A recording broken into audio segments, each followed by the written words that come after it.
के लिए आए हैं वो बोलेंगे। उसके बाद कोई सवाल जवाब नहीं होगा उनसे, क्योंकि उनका पत्रकार सम्मेलन परसों श्रीनगर में है। उनके वक्तव्य के बाद वो छोड़ेंगे यहाँ से और हम लोग यहाँ बैठे रहेंगे। प्रेस कॉन्फ्रेंस जारी रहेगा। जो कुछ सवाल आपको करने हैं मुझसे, मीर साहब से, पीसीसी अध्यक्ष से आप कर सकते हैं। राहुल जी। हाँ, English and Hindi both. So thank you for coming. This morning we had quite a large crowd that had gathered, and we were looking forward to walking on the Bharat Jodo Yatra, but unfortunately the police arrangement completely collapsed, and the police people who were supposed to manage the crowd and hold the rope were nowhere to be seen. So my security people were very uncomfortable with me walking further on the yatra. So we had to cancel, I had to cancel my walk. The other yatris, of course, did the walk. I think it's important that the police manages the crowd so that we can do the yatra. It's very difficult for me to go against what my security people are recommending. So that's basically what I wanted to say. I'll repeat it in Hindi as well. आज काफ़ी बड़ा reception यात्रा के शुरुआत में हुआ tunnel के बाद। जो पुलिस अरेंजमेंट था वो बिल्कुल कोलैप्स कर गया, और जो पुलिस वाले क्राउड को कंट्रोल करते हैं, रस्सियों को मैनेज करते हैं, वो या चले गए या दिखे नहीं। तो मेरी जो सिक्योरिटी डिटेल थी उन्होंने हमें कहा कि हमें आगे नहीं चलना चाहिए, इसलिए हम नहीं चल पाए। एडमिनिस्ट्रेशन की जिम्मेदारी है कि जो क्राउड कंट्रोल होता है, पुलिस का जो रोल होता है उसको गारंटी करें। मुझे मालूम नहीं क्यों हुआ, बट कल और परसों ऐसा नहीं होना चाहिए। Thank you. शुक्रिया राहुल जी, शुक्रिया। आई थिंक हमारा प्रेस कॉन्फ्रेंस कब है? नहीं, मेरा वाला परसों है, तो फिर आपके जो सवाल हैं हम परसों जवाब देंगे उनके। Thank you. आगे हाँ जी। अरे यार देखो, मैंने कहा करेंगे, जारी रहेगी। Thank you.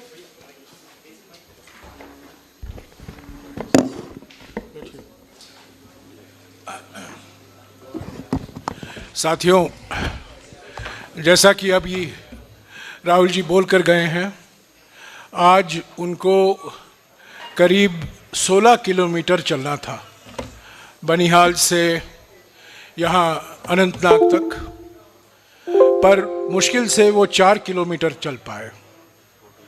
पर भारत यात्री, 200 भारत यात्री सभी ने आज 16 किलोमीटर पूरा किया। जो हुआ आज बहुत दुर्भाग्यपूर्ण है, और मैं आपसे गुजारिश करूंगा प्लीज़ थोड़ा चुप हो जाए।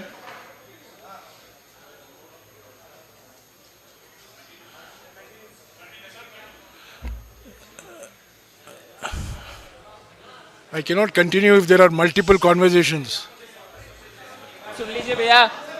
आप लोग एक बार सुन लें प्लीज, शांत हो जाएं। सभी भारत यात्रियों ने पूरा 16 किलोमीटर पूरा किया। आज जो हुआ बहुत दुर्भाग्यपूर्ण था। अभी राहुल जी की सिक्योरिटी टीम और प्रशासन के बीच में बातचीत चल रही है, ताकि कल ये दोहराया नहीं जाएगा, और परसों भी जो यात्रा है उसमें भी ये परेशानी हमें इसकी सामना करना नहीं पड़ेगी। हम आज, कल और परसों कश्मीर में हैं। 29 को 3 बजे राहुल जी का प्रेस कॉन्फ्रेंस है श्रीनगर में, और 30 तारीख को हमारे पीसीसी ऑफिस जो लाल चौक में है वहाँ तिरंगा फहराएंगे, और 11:30 बजे स्टेडियम में जो 13 पार्टी को निमंत्रण दिया गया है, विपक्ष की पार्टियों को निमंत्रण गया है, लाइक माइंडेड पार्टीज, उनके नेता या नुमाइंदे वहाँ मौजूद होंगे, और करीब 1.5 घंटे के लिए वो समारोह होगा। ये अंतिम समारोह होगा इस भारत जोड़ो यात्रा का। इसके साथ साथ कल 26 जनवरी को कांग्रेस पार्टी संगठन की ओर से हाथ जोड़ो अभियान की शुरुआत हुई है सभी राज्यों में, और इस अभियान के माध्यम से राहुल जी का संदेशा, एक पन्ने का संदेशा भारत जोड़ो यात्रा के बारे में, और 1 पेज का चार्जशीट मोदी सरकार के विफलताओं के खिलाफ, वो हमारे कार्यकर्ता घर घर जाएंगे और घर घर पहुंचाएंगे। ये अभियान कल शुरू हुआ है, 26 मार्च तक चलेगा, पर कुछ ऐसे राज्य हैं जो चुनाव हो रहे हैं वहाँ फरवरी के महीने में, तो हो सकता है कि 3-4 हफ्ते और लगेंगे, पर कुछ भी हो 26 अप्रैल तक सभी राज्यों में हमारे कार्यकर्ताओं की ओर से राहुल जी का संदेशा भारत जोड़ो यात्रा के बारे में, और जो चार्जशीट है मोदी सरकार की विफलताओं के बारे में, वो घर घर तक पहुंचाया जाएगा। ये मैं समझता हूँ हमारे संगठन के इतिहास में इतना बड़ा आउटरीच कार्यक्रम, संपर्क कार्यक्रम नहीं चलाया गया है, और ये इसलिए ज़रूरी पड़ी ताकि हम सभी को भारत जोड़ो यात्रा का संदेशा पहुंचा सकें। क्योंकि ये पहला प्रेस कॉन्फ्रेंस है कश्मीर में, मैं कहना चाहता हूं कि जम्मू और कश्मीर में कई राजनीतिक मसले हैं, कई राजनीतिक मुद्दे हैं। भारत जोड़ो यात्रा के दौरान इस पर हम चर्चा नहीं कर रहे हैं, क्योंकि भारत जोड़ो यात्रा विचारधारा को लेकर जो आज हमारे लोकतंत्र के सामने, समाज के सामने, देश के सामने खतरे हैं, मोदी सरकार की नीयत और मोदी सरकार की नीतियों के कारण, उसको जनता के बीच पे ले जाने के लिए, हमारे समाज को उजागर करने के लिए निकाला गया है। और मोटे तौर से 3 ऐसे मुद्दे हैं जिससे कांग्रेस पार्टी समझती है और सोचती है और प्रचार करती है कि हमारे समाज और लोकतंत्र के लिए खतरा पैदा हुआ है। एक तो हमारे समाज में आर्थिक विषमताएं बढ़ रही हैं, हमारे आर्थिक नीतियों के कारण महंगाई, बेरोजगारी आप सब देख रहे हैं, कॉन्सेंट्रेशन ऑफ इकोनॉमिक पावर, एक ही उद्योगपति, एक ही पूंजीपति के साथ सारे के सारे उद्योग उनके हाथ में सौंपे जा रहे हैं, उन्हीं को सारे पब्लिक सेक्टर कंपनियां बेची जा रही हैं। तो एक तो आर्थिक विषमताओं के कारण हमारा लोकतंत्र खतरे में है। दूसरी बात, आरएसएस और बीजेपी की विचारधारा हमेशा विभाजनकारी विचारधारा रही है।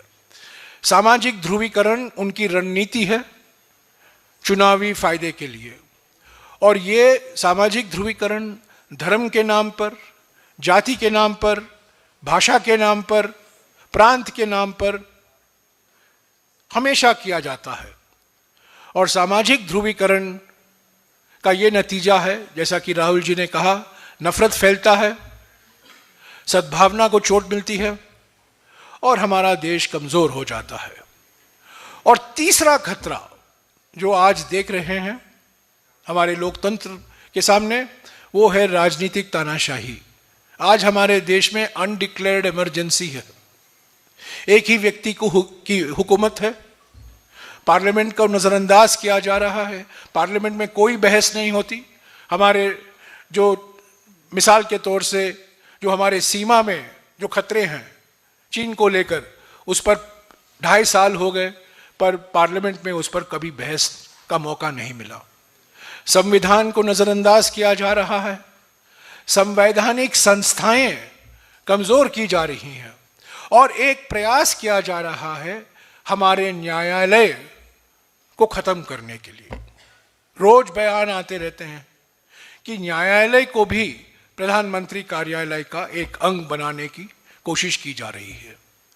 तो ये जो सवाल करते हैं कांग्रेस पार्टी से, आप भारत जोड़ो यात्रा पर क्यों निकले हो, क्योंकि भारत को कोई तोड़ नहीं रहा है। हम कह रहे हैं भारत टूट रहा है, खतरे हैं, और अगर हम कार्रवाई अब नहीं करेंगे तो हमारे लिए और भी खतरा पैदा हो जाएगा। इसीलिए आर्थिक विषमताओं के खिलाफ, सामाजिक ध्रुवीकरण के खिलाफ और राजनीतिक तानाशाही के खिलाफ हम आवाज उठा रहे हैं, जनता को उजागर कर रहे हैं और आरएसएस बीजेपी की विचारधारा को सीधे विचारधारा के मैदान में हम उसका मुकाबला कर रहे हैं।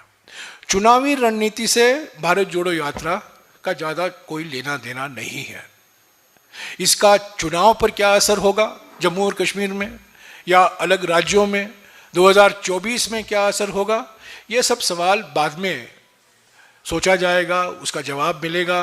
पर भारत जोड़ो यात्रा के दौरान हमने इन मुद्दों पर सोचा ही नहीं है, क्योंकि जैसा कि मैंने कहा, राहुल जी बार बार कहते हैं, कांग्रेस पार्टी बार बार कहती रही है कि हमारे समाज और हमारे देश और हमारे लोकतंत्र के सामने दो रास्ते दिखाई दे रहे हैं। एक रास्ता है आरएसएस बीजेपी का, और उस रास्ते में एक व्यक्ति एक तंत्र का तोप चला रहे हैं, और दूसरा रास्ता है सद्भावना का रास्ता, कांग्रेस का रास्ता, महात्मा गांधी का रास्ता, राहुल गांधी का रास्ता, जहां लोकतंत्र की शहनाई बजाई रही है। तो एक तरफ लोकतंत्र की शहनाई बज रही है और दूसरे तरफ एक तंत्र का तोप चलाया जा रहा है। यही हमारे देश के सामने दो रास्ते दिखाई दे रहे हैं। तो भारत जोड़ो यात्रा की पृष्ठभूमि यह है। आपके मन में कई सवाल होंगे, आर्टिकल 370 का क्या होगा, क्या गुपकार अलायंस का क्या होगा, ये सब राजनीतिक मुद्दे के लिए अलग मौके मिलेंगे। आज हम सिर्फ भारत जोड़ो यात्रा की सोच रहे हैं, विचारधारा के बारे में सोच रहे हैं, और बार बार जो राहुल जी समाज के हर वर्ग से मिल रहे हैं, किसान, महिला, दलित, पूर्व सैनिक, विस्थापित लोग, सभी से मिल रहे हैं और उनसे जानने की कोशिश कर रहे हैं, उनकी दर्द, उनकी पीड़ा, उनकी समस्याएं, ताकि वो पार्लियामेंट में जब उनको मौका मिलेगा उसको उठा सके। तो यही मुझे कहना है आज के लिए। कल का प्रोग्राम आपके पास है, कल का प्रोग्राम मैं पीसीसी अध्यक्ष से कहूँगा आपको पूरी जानकारी दे कल के प्रोग्राम के बारे में और परसों के प्रोग्राम के भी बारे में। उसके बाद जो कोई आपके सवाल हैं उसका जवाब मैं देने के लिए तैयार हूँ।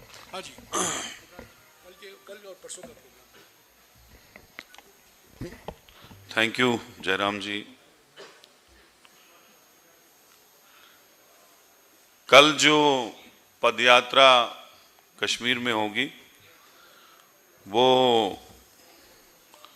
चुरसू के मुकाम पे निम्बल अवंतीपुरा, जहाँ पे पेट्रोल पंप है एचपी का, वहाँ से शुरू होगी। और उसमें मुझे लगता है मैक्सिमम महिलाएं भी उसमें शरीक हो रही हैं और महबूबा मुफ्ती जी भी उसमें आ रही हैं। तो महिलाएं उसमें शरीक हो रही हैं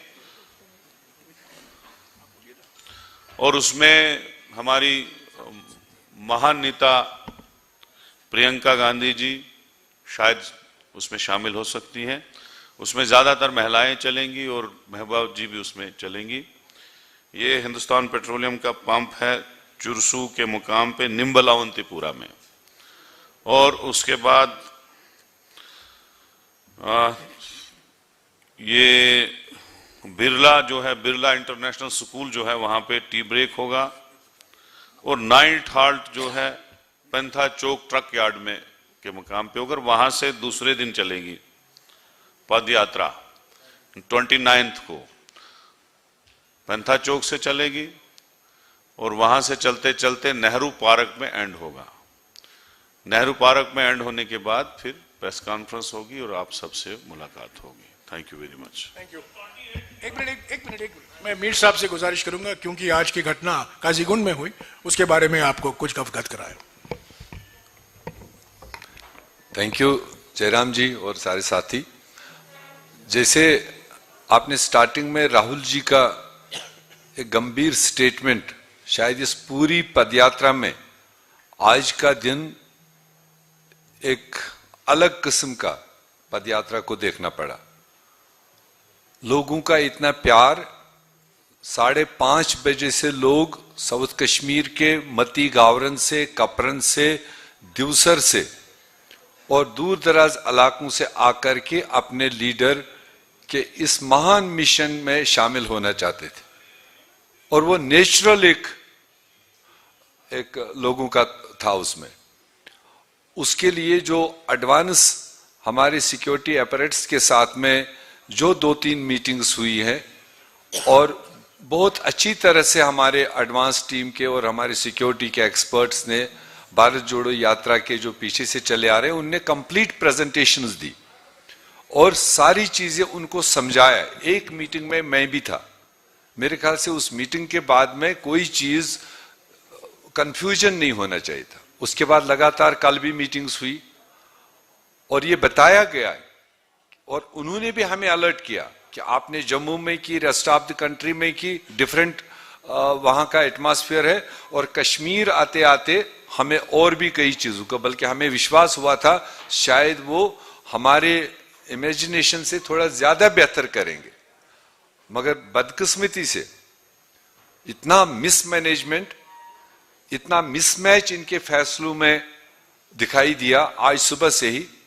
मैं आपको एक छोटी मिसाल दूं, आप सब ने विटनेस किया, वहां रोड के बीच में एक डाइस लगा था, जो मैं भी एक लेमैन सोच नहीं सकता था कि रोड में कैसे डाइस लगेगा। जबकि फैसला हुआ था गुडविल स्कूल के दीवार के साथ में हमारा डाइस लगेगा, वो सिर्फ 5 मिनट के लिए राहुल जी और उनके साथ हमारी लीडरशिप सीनियर जो कन्याकुमारी से चली आ रही थी, इनको बस 5 मिनट के लिए वहां खड़ा होना था, जस्ट टाटा कहना था और हमने एक फेरन पहनाने का प्रोग्राम था। नो भाषण, नो नथिंग, ये उनको वाजे किया था। और लोग काफी वहां स्पेसी जगह भी थी, उनको फैसिलिटेट करके पदयात्रा चलती और उसको मैनेज करने की बात थी। सुबह सवेरे, पहले रात को डाइस भी नहीं डालने दिया और सुबह सवेरे किसने फैसला लिया और वहां पर अलाउ नहीं किया, कहा नहीं यहां रोड में आप बीच में लगाई। और हम मजबूर थे एज ऑर्गेनाइजर, हमने वैली के पहले स्टेप पर जयराम जी ने इसका पूरा नक्शा बताया।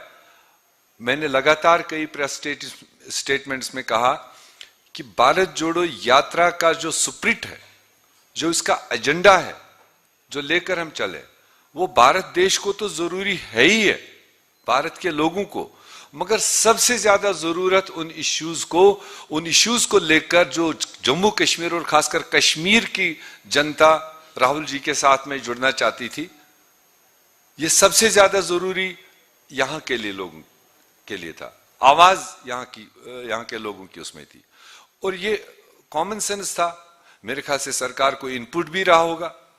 पिछले 20 दिन से वो एक एक गांव में जाकर पता कर रहे हैं कौन कौन जा रहे हैं, कौन नहीं जा रहा है, कहां से कौन जा रहे हैं। तो जब सारे इनपुट आपको है तो फिर उस तरह की फैसिलिटी वहां पर प्रदान करनी थी।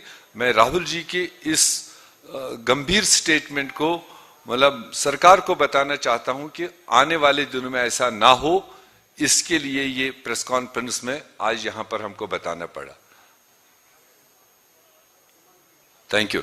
शुक्रिया मीर साहब। हाँ जी, आपके सवाल एक एक करके। हाँ।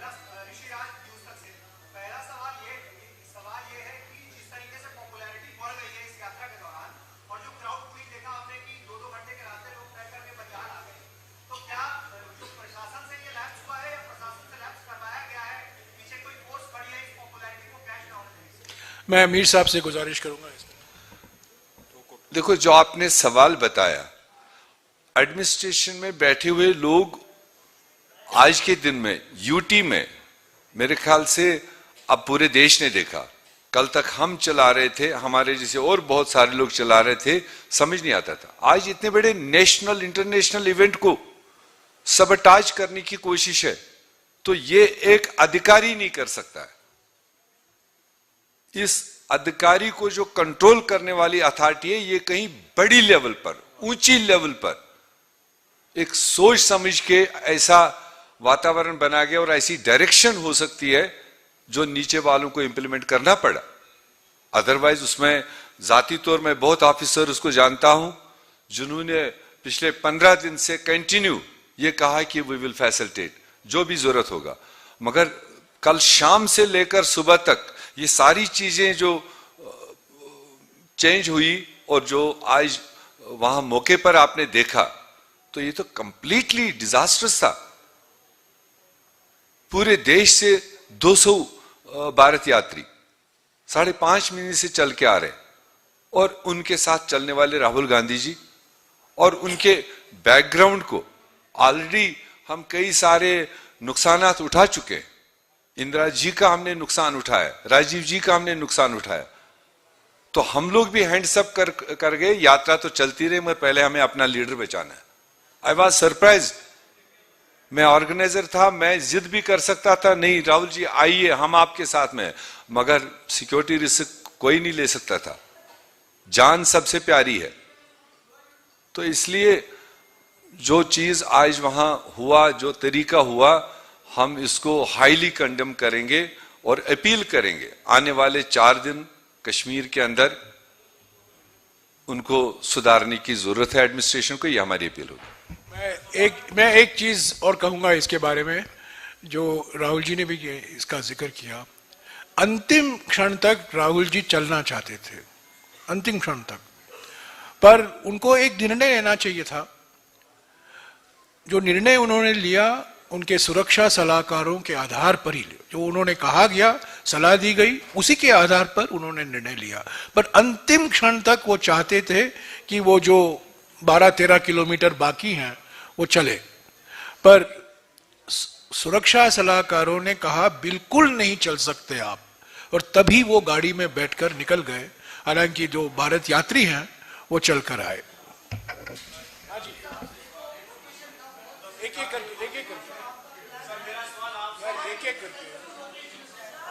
अगर एक एक करके पूछे तो अच्छा होगा, एक सबको मौका मिलेगा। मुद्दस्सिर पर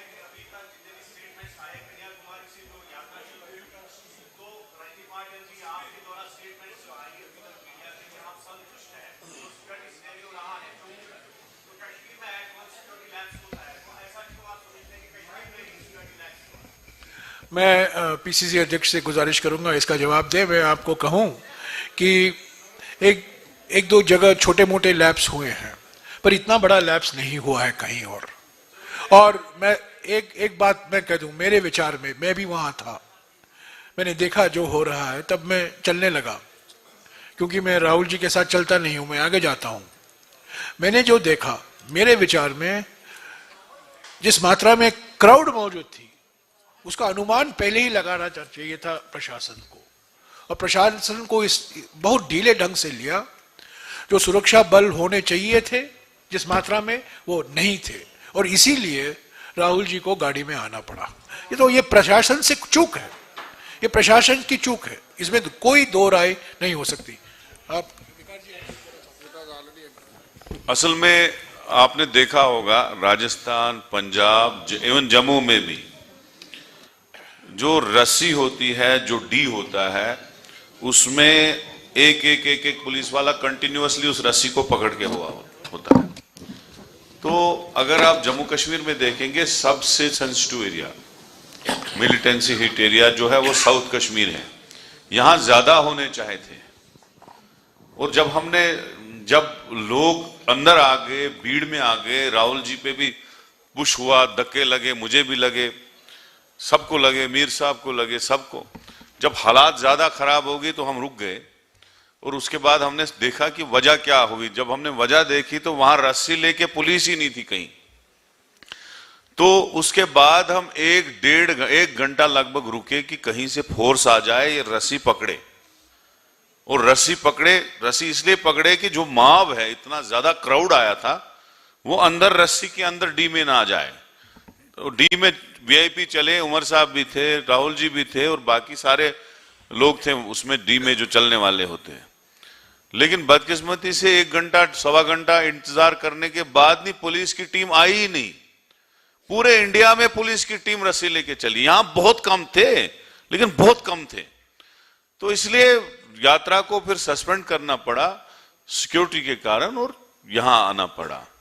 तो वही राहुल जी ने यहां पे कहा कि पुलिस एडमिनिस्ट्रेशन से उनकी गुजारिश है कि जो आगे की यात्रा है उसको सुधारे ताकि यात्रा अंतिम लक्ष्य तक पहुंच जाए। Thank you sir. मेरे 2 सवाल हैं। एक तो एमएचए की तरफ से ये आया है कि जी एमएचए की तरफ से ये आया है कि सीआरपीएफ और स्टेट पुलिस ने उचित सुरक्षा मुहैया कराई थी, कोई कोताही उसमें सुरक्षा में नहीं हुई है, ये एमएचए की तरफ से आया है। और ये सवाल का जवाब नहीं, मैं ये बॉल बाय बॉल कमेंट्री नहीं दूंगा। अभी हमारे जो सुरक्षा सलाहकार हैं, हमारे जो महामंत्री संगठन है, वो प्रशासन के साथ बातचीत हो रही है इसी मुद्दे पर। मैं किसी ने कहां से बयान दिया, मैं उसके ऊपर अपनी टिप्पणियां करते रहूंगा। तो ये बॉल बाय बॉल कमेंट्री का मामला बड़ा गंभीर मसला है ये। सर दूसरा, प्रधानमंत्री नरेंद्र मोदी, मैंने दूसरा सवाल खत्म। दूसरा सवाल सर, प्रधानमंत्री नरेंद्र मोदी ने परीक्षा पे चर्चा पे कहा है कि क्रिटिसिज्म का स्वागत है, पर कई लोग बेवजह सिर्फ क्रिटिसाइज और आलोचना करते हैं, उनको नजरअंदाज किया जाना चाहिए। विपक्ष पे यात्रा पर है, पे निशाना।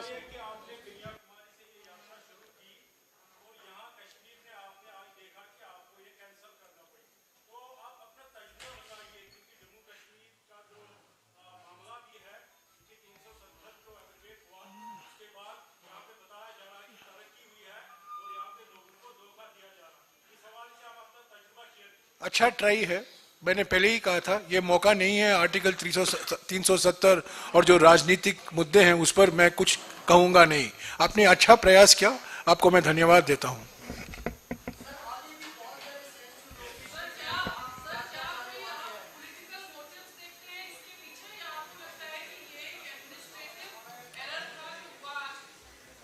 ये सुरक्षा की ओर से एक बहुत बड़ा चूक है, ये बड़ा सिक्योरिटी लैप्स है, इस पर अभी बातचीत चल रही है। हमारे जनरल सेक्रेटरी संगठन और राहुल जी के जो सुरक्षा टीम है, सिक्योरिटी टीम है, प्रशासन और सिक्योरिटी फोर्सेस के साथ बात हो रही है। इसके बारे में मैं एक बार फिर दोहराऊंगा, ऐसे गंभीर मुद्दों पर बॉल बाय बॉल कमेंट्री देना उचित नहीं है। जो कुछ कार्रवाई करनी है प्रशासन की ओर से हमें कल दिखाई देगी। हम उम्मीद करते हैं कि कल और परसों जो घटना हुई आज वो दोहराया नहीं जाएगा। हेलो सर,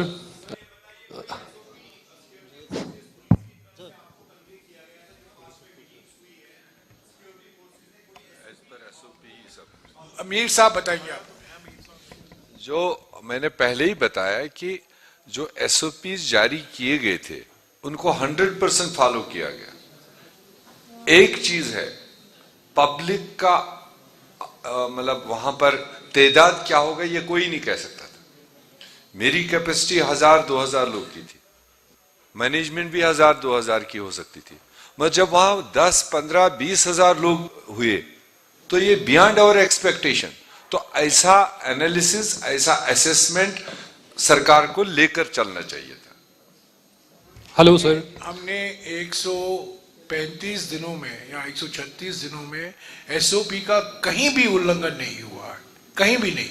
दिल्ली में एक बड़ी सिक्योरिटी लैप्स हुई थी जब हम दिल्ली आए थे 24 दिसंबर को। पंजाब ऐसे संवेदन राज्य में एक भी सिक्योरिटी लैप्स हमें देखने को नहीं मिला।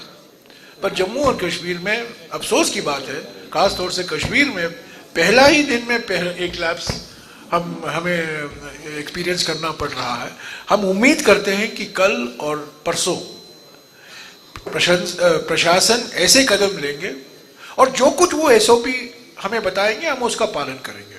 सर, एसओपी का कभी उल्लंघन नहीं होता है। I have a very straightforward question that what Congress party and what country as a whole is going to get out of this Bharat Jodo Yatra and how it is going to benefit the Kashmir, the Jammu Kashmir. Overall, what we will get out of this Bharat Jodo Yatra, especially country and the Congress itself? I'll give you a straightforward answer. Wait and see. Sir last question this side, आपको जो venue दिया गया है concluding rally के लिए, from this side sir, this side please please, आपको जो venue दिया गया है शेर कश्मीर स्टेडियम का, थोड़ा शांति। मीर साहब ने वहां पे भी कहा कि 1 लाख के आसपास लोग they are expecting, so do you think that the same chaos might be witnessing in that venue also? So what are you planning, because the yatra is going to very sensitive locations now ठीक है, onwards. विकास साहब जवाब देंगे। देखिए, हमारे पास availability जो श्रीनगर में जगह की वही मिली, क्योंकि हमारे पास श्रीनगर में वही जगह है, क्योंकि पहुंचना भी यात्रा को श्रीनगर में ही था, तो जगह मिली है। हम कोशिश करेंगे कि उसको तरीके से हैंडल किया जाए, वीआईपीज को अपनी पोजीशन दी जाए, जो बाहर से लोग आए उनको अपनी पोजीशन दी जाए, आप जो प्रेस वाले लोग हैं आपके लिए भी कोई खूबसूरत जगह रखेंगे, और पब्लिक को भी एक अच्छी सी जगह देंगे, और इंशाल्लाह अच्छा प्रोग्राम होगा। और हमारे पास अवेलेबिलिटी वहां पे उतनी ज्यादा जगह भी नहीं है जिसमें हम उससे ज्यादा क्राउड मैनेज करें। Thank you.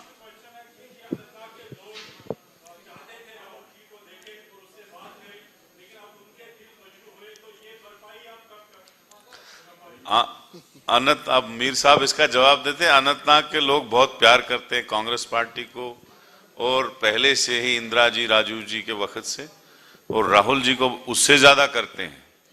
तो ये तो भारत जोड़ो यात्रा है, बाद में अनंतनाग भी आएंगे। अभी बनहाल वाले लोग भी वही कह रहे हैं कि हमने देखा ही नहीं, तो वहां भी आएंगे, अनंतनाग भी आएंगे, डोरू भी आएंगे, काजीगुंड भी आएंगे। वो तो पॉलिटिकल प्रोग्राम होंगे, वो रिलीज होंगी, उनमें तो आएंगे, आगे के लिए तो आना होगा। Thank you. जब Thank you Rahul very ji much. आए थे जम्मू में, आपको याद होगा कि नहीं मैं नहीं जानता हूं, आपने सुना होगा, देखा होगा कि उन्होंने कहा जम्मू में जो पहला कार्यक्रम था, उन्होंने कहा मेरे पूर्वज कई 150 साल पहले कश्मीर से इलाहाबाद चले गए, और मैं 150 साल बाद चल के वापस उसी जगह में आ रहा हूं जहां से मेरे पूर्वज इलाहाबाद निकले थे। Thank you very much. आप सबका आप बहुत सबको बहुत शुक्रिया। शुक्रिया कि आप बनारस से और श्रीनगर से सारे आए हैं। Please join us for a cup of T. Mir साहब से, हाँ बोलिए बोलिए बोलिए।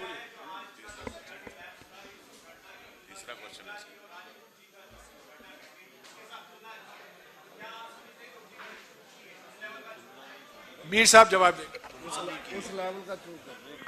मैंने कहा ऑलरेडी हमारा कांग्रेस परिवार कुछ नुकसान उठा चुके हैं। इंदिरा जी को हम खो चुके हैं, राजीव जी को हम खो चुके हैं। तो हमारी कोशिश है कि खुदा न खास्ता कोई और नुकसान न हो। तो इसलिए जो ये भारत जोड़ो यात्रा लेकर राहुल जी आ रहे हैं, पूरा देश दुनिया देख रहा है, और इसकी रिक्वायरमेंट क्या थी वो किसी वजह से सरकार उसको फुलफिल नहीं कर पाई। अभी भी जयराम जी अपील कर रहे हैं, आज जो हुआ उसको छानबीन हो रहा है, मगर आने वाले 3 दिन कश्मीर के अंदर हैं, उसको महफूज बनाए, लोगों को महफूज बनाए, यात्रियों को महफूज बनाए, ये हमारी अपील। चाय और आप स्नैक्स सबसे इंतजार कर रहे हैं, प्लीज कल देखेंगे। Join us for T.